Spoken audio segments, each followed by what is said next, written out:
Va, adelante.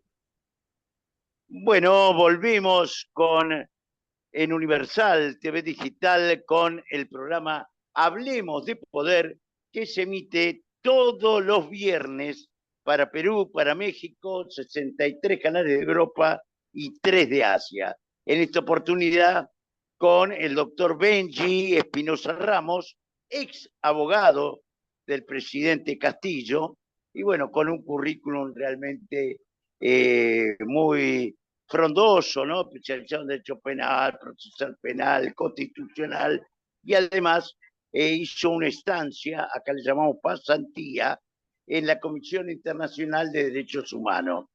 Doctor, ¿cómo evalúa el dictado de esta prisión preventiva de Pedro Castillo? ¿Tiene fundamento, no tiene fundamento? ¿O por el contrario, se dictó esta prisión preventiva para mantenerlo preso hasta el día del juicio oral? Sí, muy buenas tardes con todos. Gracias por la invitación primero para abordar el tema.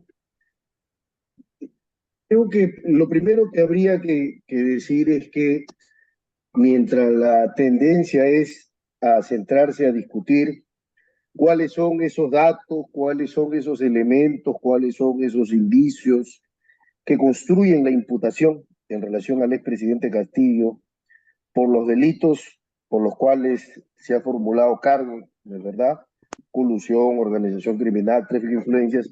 En realidad, toda prisión preventiva debe ser analizada a partir de la existencia o no del peligro procesal. Llámese, como todos sabemos, peligro de fuga, elusión de la acción de la justicia, ocultamiento o peligro de obstaculización o también peligro de perturbación de la actividad investigativa o probatoria que se puede hacer. Y yo tengo mis reparos, por supuesto, desde el punto de vista jurídico, porque, en primer lugar, me parece que esta construcción en relación al peligro procesal pasa, por ejemplo, por el análisis del si es que el presidente Castillo se iba rumbo a la embajada, porque la hipótesis de la fiscalía es iba a la embajada para asilarse en México. La contrahipótesis es no, iba, pero para dejar a su familia. Entonces la pregunta es, ¿qué elementos podrían confirmar una u otra hipótesis? A mí me parece que hay tantas razones para pensar en lo uno como en lo otro. Entonces no habría la sospecha suficiente que el peligro de fuga exige. Eso por un lado. Por otro lado, me parece también que desde el punto de vista del peligro obstacular, es que la Fiscalía ya reunió la evidencia, los elementos de convicción, si yo ya tomó la declaración a los testigos que corresponden o no, y entonces me parece que esta lógica de que la organización estaría activa presuntamente y podría servir para poder manipular la información del proceso penal, es una lógica que más bien pone en evidencia que tenemos un Estado inoperante, que tenemos un sistema de justicia en el que los costos de la ineficiencia del sistema de justicia se están trasladando al imputado y eso no puede tolerarse. Hace mucho tiempo, un conocido de ustedes, don Alberto Binder, había dicho que la ineficiencia del Estado no se puede trasladar como una carga para el imputado para justificar su encarcelamiento preventivo. Luego, desde el punto de vista de la necesidad, me parece, yo lo he dicho acá en varias entrevistas en los medios de comunicación en el Perú, hay un tema que no se ha tratado mucho y es el asunto de la doble prisión preventiva de alguien que ya está en prisión preventiva. Vamos un poco a contextualizar. Castillo recibe una primera prisión preventiva por el plazo de 18 meses por el caso Rebelión. Una prisión preventiva, hay que decirlo, dictada en primera instancia y confirmada por la SAT, que uno puede decir está bien o mal, pero ya se dio y se está ejecutando y es cosa juzgada. Y ahora se pide una segunda por el doble del plazo, es decir, por 36 meses y se impone. A mi modo de ver, desde el punto de vista del principio de necesidad, no es necesaria una segunda prisión para alguien que ya está en prisión.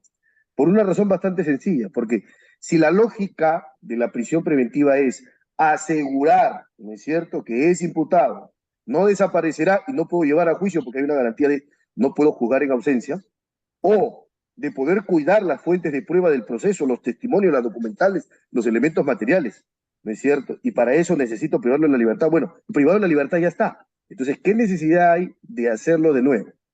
El juez replica este argumento señalando que cada proceso es distinto y que la prisión primigenia se dictó en una causa en relación a rebelión y esta es una causa en relación a corrupción. Pero esa lógica... Rebelión, yo creo, y creemos casi todos los abogados argentinos, que hemos charlado con el doctor Zaffaroni, que no existió rebelión, porque no hubo alzamiento en armas por parte del presidente Castillo, sino todo lo contrario. Boluarte sí se alzó en armas, una verdadera patota, que lo detuvo y casi lo torturó cuando iba camino hacia la embajada, y sí se alzó en armas contra la familia de Castillo, que actualmente, y gracias a la gentileza del presidente de México, que se encuentra en la ciudad de Castillo. Sí, justo decías, Jorge, esa es otra discusión, si se configura o no el delito de rebelión. Y yo considero que no se configura, ¿no es cierto? Y yo declaré de un inicio que el caso de rebelión era el caso más débil que tiene la Fiscalía. Este caso, por ejemplo, el caso que tiene de corrupción, desde el punto de vista de los elementos de convicción, es mucho más sólido, hay que reconocerlo. Hay que admitir las cosas cuando se presentan, hay que ser muy claros en eso. Pero para mí, que hayan elementos de convicción sólidos contra una persona no basta para justificar la prisión preventiva. Entonces, tiene que haber necesariamente, conforme toda la doctrina consolidada de la Corte Interamericana de Derechos Humanos, peligro procesal de fuga o obstaculización, que puede haber cierto riesgo. Por ejemplo, si es que el riesgo es, desde el punto de vista de necesidad, vamos, ¿no?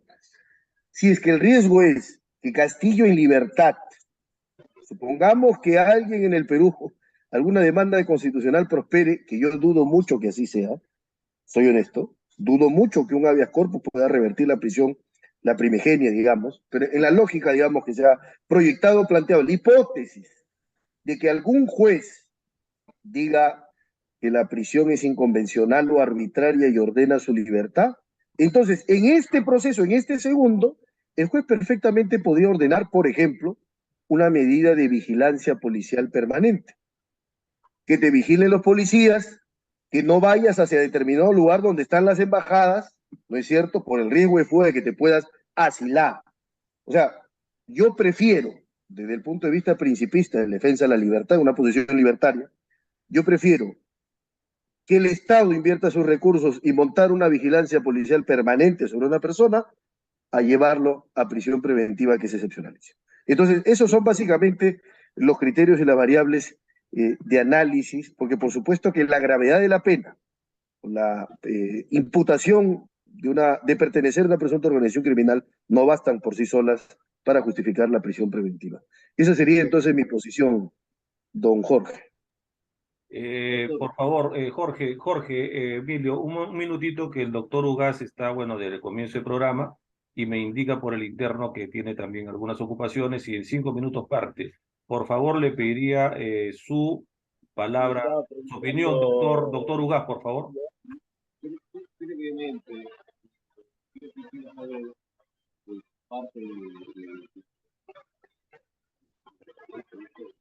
No se te escucha, Emilio. No se le escucha, no se le escucha. Bueno, vamos a hacerle la palabra al doctor Ugaz, por favor, para que dé su opinión respecto a lo que el doctor Benji Espinosa nos ha comunicado, nos ha informado en estos momentos. Adelante, doctor.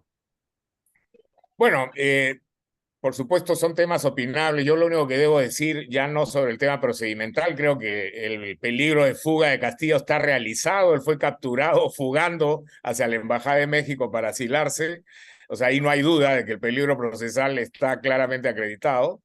Y lo segundo, respecto a lo que ha sostenido usted, Jorge, en el sentido que la mayoría de abogados argentinos habría que preguntarles, pero Me parece que la diferencia entre la opinión de Zaffaroni, que es un militante político, claramente kirchnerista, y que ha, lamentablemente, creo yo, hipotecado su prestigio profesional por razones políticas, se opone al del magistrado, que en este caso ha afirmado con bastante solvencia jurídica, diría yo, que estamos frente a un delito de rebelión. Ya se explicó el hecho de que no tiene que levantarse en armas, hay toda una parte teórica al respecto, pero lo que sí francamente me parece un despropósito es que usted avale posiciones diciendo que Castillo ha sido víctima de un golpe de Estado, que la presidenta Boluarte más bien es la que se ha alzado contra Castillo. Eso en realidad no tiene ningún asidero.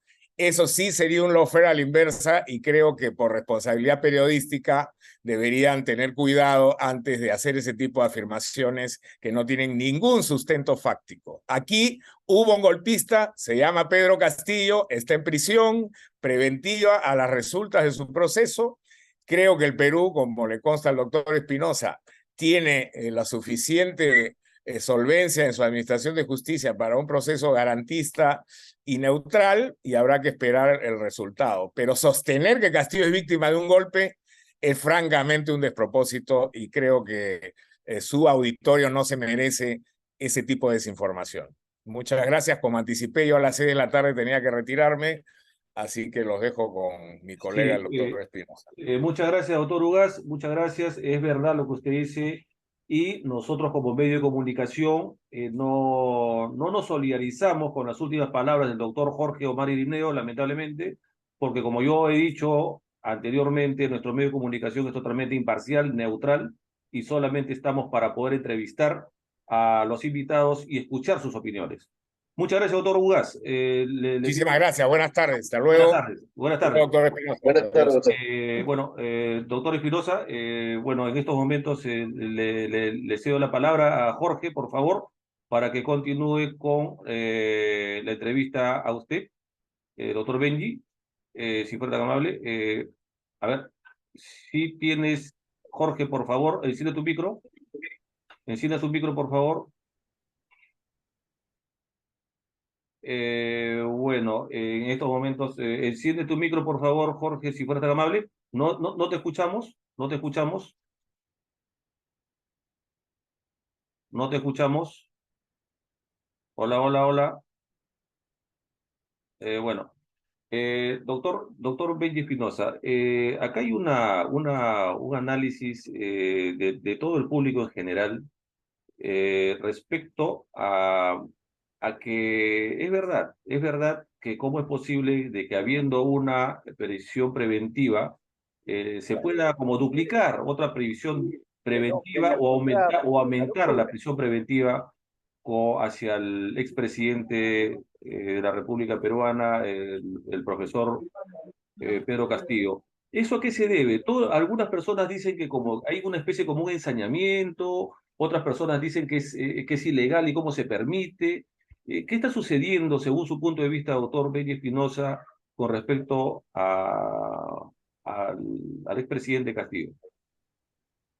A mí me parece que no es el caso Castillo el que establece que se trate el caso de una manera que no se trata en otros casos. Me parece más bien que acá hay una multiplicación de casos en el Perú en el que lamentablemente no se trata la institución de la prisión preventiva como una figura cautelar, sino como una pena anticipada. Y el mensaje que se da en los medios de comunicación es: tal persona ha sido condenada a 36 meses de prisión preventiva. Por supuesto, ya tener 3 años de prisión suena una condena antes que una medida cautelar temporal y provisional, ¿no es cierto? O sea, una persona que va a la cárcel por 3 años, el mensaje es: algo ha hecho mal, algún crimen debe haber cometido para que esté tras las rejas. Entonces, yo lo que básicamente quiero, a propósito del caso Castillo, es que reflexionemos juntos si es que de verdad le estamos dando el tratamiento no punitivo, cautelar, de aseguramiento del proceso a la prisión preventiva, o más bien se está pervirtiendo su uso, y entonces estamos en la línea de lo que la Comisión Interamericana en 2 informes ha llamado el abuso de la prisión preventiva en las Américas, que me parece además es un fenómeno no privativo del Perú, sino que se extiende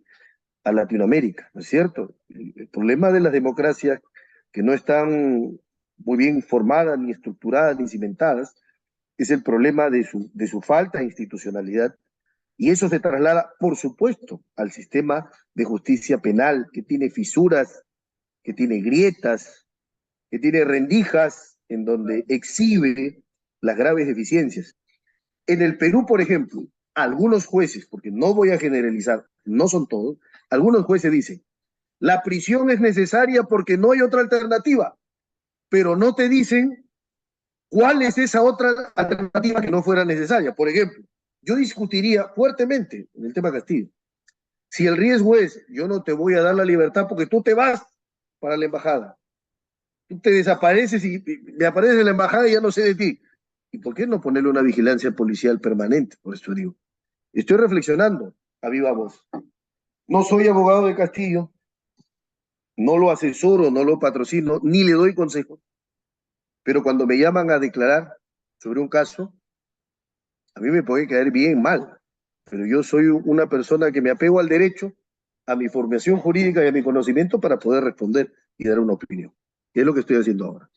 Gracias, doctor. Perfecto, Adelante, Jorge. doctor. Yo quería aclarar que como conductor mi posición es objetiva. El doctor Sánchez Moreno le pareció que solidarizarme con una postura de Zaffaroni era incorrecta. Bueno, esa es una opinión personal, pero que no atenta contra la labor objetiva de la conducción.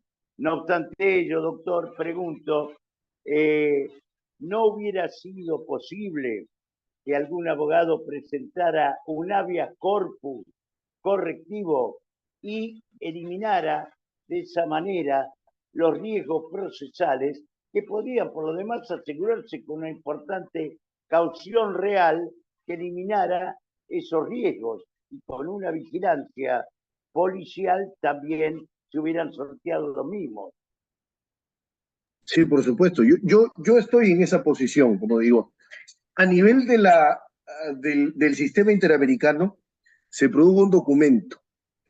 Y dentro de ese documento habían recomendaciones. Una de ellas era que debería implementarse una oficina de medidas no privativas de la libertad. O sea, que haya, ¿no es cierto?, una oficina que se dedique a vigilar a las personas que están en comparecencia, que informen sus actividades, que se pueda establecer el control, para que de verdad la prisión que tantas veces se predica como excepcional y como último recurso, lo sea en la práctica, porque no hay que negar que hoy tenemos una dicotomía entre lo que se dice en la teoría, entre lo que se enseña en las aulas de derecho, entre lo que se señala en las ponencias, lo que dicen los tribunales internacionales, los estándares, y otra cosa es lo que sucede en la práctica. Porque, claro, porque en la práctica, doctor, esto se transforma esta prisión preventiva se transforma en un adelanto de la pena. Exacto. Es lo que estaba cuestionando precisamente, ¿no? La prisión preventiva se convierte en una presión preventiva. Y entonces aquel juez que no manda tras las rejas al imputado, al sospechoso, al sindicado, luego lo que le espera es ser investigado, suspendido, hasta sancionado. Pero a los jueces que abusan de la prisión preventiva no les pasa nada. O sea, su cinta se hace más sucia con el correr de los tiempos, tienen más experiencia mandando a la cárcel a la gente, pero no les pasa nada. No asumen una responsabilidad. Porque, seamos claros, el discurso es, la prisión es lo que vende, la libertad no. La prisión es lo que vende, el morbo alrededor de ella. Hay un libro pequeño, muy pequeño de Francesco Carneluti que se llama Las miserias del proceso penal. En uno de los capítulos de Las miserias del proceso penal, él dice que asistió con absoluto asombro a un proceso y que alrededor de ese proceso penal mediático, conocido en la Turín italiana de hace muchísimo tiempo, le sorprendió que él había calculado, dice, había más gente que en un estadio para ver, por ejemplo, el Juventus contra el Milan o el Inter contra el Milan. Y entonces él reflexionaba, ¿no? El morbo que puede generar la sangre o los ríos de sangre que deja el proceso penal. Entonces yo creo que tenemos que ponernos a reflexionar sobre eso. Es muy preciso en cuanto a, refiere el análisis de las prisiones preventivas. Y realmente un maestro, libro muy chico, pero muy elocuente. Muchas gracias, doctor. Emilio quería consultarle algo. Doctor, Por supuesto. sí. Quería consultarle, porque, no sé, el derecho penal argentino, no sé si será así de la misma forma, existe el Tribunal de Casación, en donde después se revisa la sentencia. Y después de casación está la Corte Suprema de Justicia, tengo entendido. Creo que en Perú debe ser de la misma forma, es así. 3 instancias. Aunque fíjense usted que en los procesos especiales seguidos contra altos funcionarios únicamente hay doble instancia. La primera, que está a cargo del juez que ha impuesto los 36 meses contra Castillo, la segunda, que está a cargo de una sala de 3 jueces supremos. Tú quieres interponer casación, no puedes, porque el sistema no te lo permite. Entonces, ahí hay otra discusión. Siempre hay que ponernos a pensar siempre en el derecho, ¿no? ¿Por qué para otras personas, los que no tienen el foro especial, sí pueden acceder hasta 3 instancias, la tercera en casación, justicia penal ordinaria, y por qué el que es alto funcionario solo a 2? 3 no es lo mismo que 2, 3 es más que 2, 2 es menos que 3, entonces obviamente es desventajoso, es desigual. Y por mi parte, la última consulta que le quería hacer, porque aquí en Argentina, yo no sé si ustedes han llegado la información, hay una ciudad sitiada que están enviando hasta militares, y quisiera saber yo cuánta injerencia tiene el poder militar dentro del poder político de Perú. Bueno, la estructura constitucional en el Perú es que quien ejerce la presidencia de la República tiene la jefatura suprema de las Fuerzas Armadas, militares y policiales, ¿no? Así está estructurado constitucionalmente. Entonces, hay un ministro de defensa que va a dirigir, digamos, administrativamente, ¿no? Pero desde el punto de vista constitucional, la cabeza, capitoste, pináculo, está representado en la presidencia de la República, definitivamente, ¿no? ¿Hubo lawfare, doctor, en el caso de Castillo? A mí me parece que sí, porque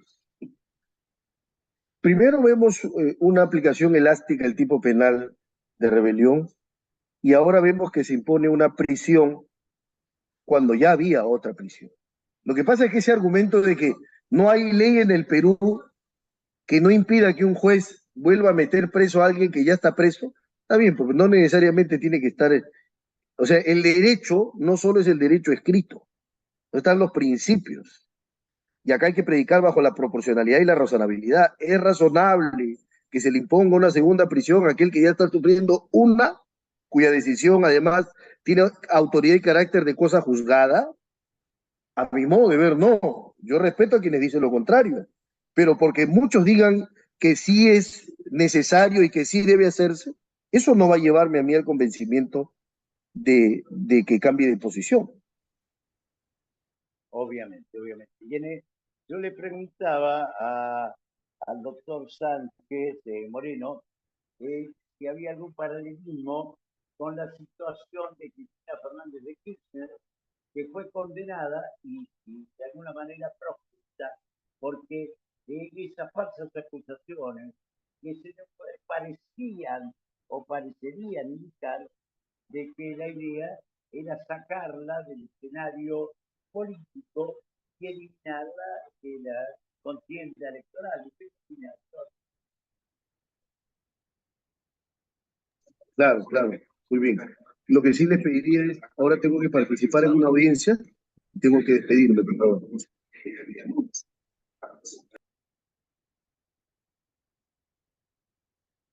Perfecto, doctor. Lo despedimos con mucho orgullo y mucho respeto y le agradecemos, tanto Emilio Pecó como yo, su participación en general en este programa. Muchas gracias. Con mucho gusto. Les mando un abrazo a la distancia. Conversamos. Cuídense. Que le vaya bien. Gracias. Abrazo virtual. Bueno, vamos al tercer bloque.